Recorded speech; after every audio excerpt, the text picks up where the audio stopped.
अभी आप सुनने वाले हैं विक्रम बेताल की कहानी का 20वां भाग। बेताल के द्वारा विक्रमादित्य को सुनाई गई कहानियाँ बच्चे और बूढ़े सभी बड़ी उत्सुकता से सुनते हैं। बेताल के द्वारा सुनाई गई सभी कहानियाँ बहुत ही रोचक और ज्ञानवर्धक होती हैं, जो बच्चों को जरूर सुननी चाहिए। ऐसी ही रोचक कहानियों के लिए आप हमारे चैनल को सब्सक्राइब करें, नोटिफिकेशन बेल दबाएं ताकि हमारी हर वीडियोस आप तक पहुंचती रहें। वीडियो को ज़्यादा से ज़्यादा लाइक एंड शेयर करें। आज की विक्रम बेताल की कहानी का शीर्षक है मरते समय बालक क्यों हंसा।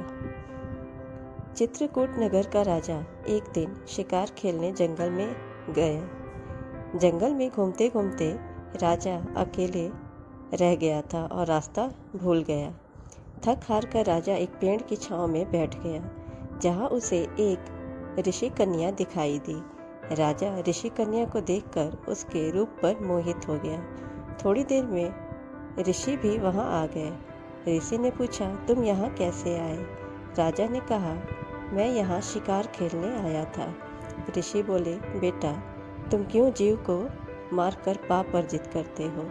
राजा ने ऋषि से वादा किया कि मैं आज के बाद कभी भी शिकार नहीं खेलूंगा। इससे खुश होकर ऋषि ने राजा को वरदान दिया कि जो तुम चाहोगे वो तुम मांग लो। राजा ने ऋषि से उनकी कन्या का हाथ मांगा। ऋषि ने खुश होकर दोनों का विवाह कर दिया। जब राजा अपनी पत्नी को लेकर नगर आ गए, तब रास्ते में एक भयानक राक्षस मिला।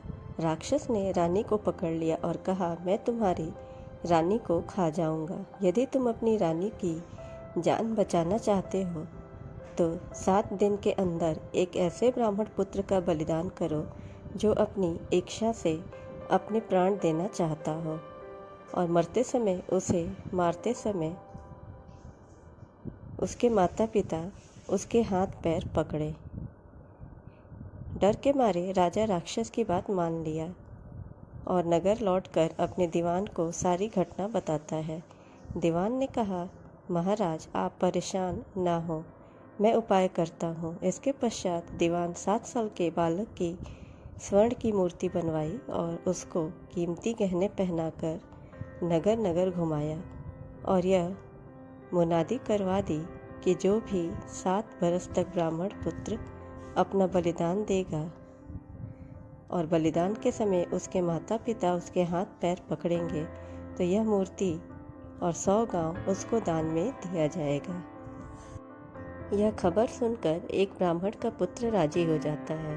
वह अपने माता पिता से कहता है, पिताजी, आपको मेरे जैसे 100 पुत्र मिल जाएंगे। मेरे शरीर से राजा की भलाई होगी और हमारी गरीबी भी मिट जाएगी। उसके माता पिता मना करते हैं, लेकिन बालक अपनी जिद पर अड़ा रहा और उन्हें राजी कर लेता है।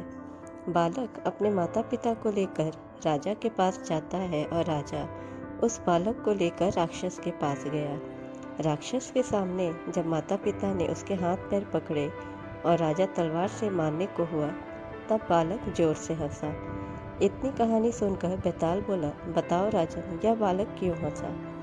राजा विक्रम बोले, वह इसलिए हंसा कि जब बालक संकट में होता है तब वह माता पिता को पुकारता है, और जब माता पिता से मदद नहीं हो पाती है तो वह राजा के पास जाता है। लेकिन यहाँ तो माता पिता और राजा दोनों ही उसकी बलि दे रहे थे।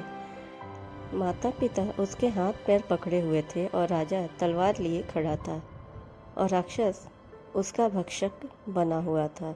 ब्राह्मण का लड़का परोपकार के लिए अपना बलिदान दे रहा था और इसी हर्ष से वह हंसा। राजा विक्रम की बात सुनकर बेताल बहुत खुश हुआ और बोला, राजन, तुमने अपनी न बोलने की शर्त तोड़ दी। अब मैं चला, और वापस पेड़ पर जाकर लटक जाता है। विक्रम और बेताल की अगली कहानी के लिए आप हमारे चैनल को ज़रूर सब्सक्राइब कर लें, नोटिफिकेशन बेल दबाएं ताकि हमारी हर वीडियोस आप तक पहुंचती रहें। वीडियो को ज़्यादा से ज़्यादा लाइक और शेयर करें। Thanks for watching.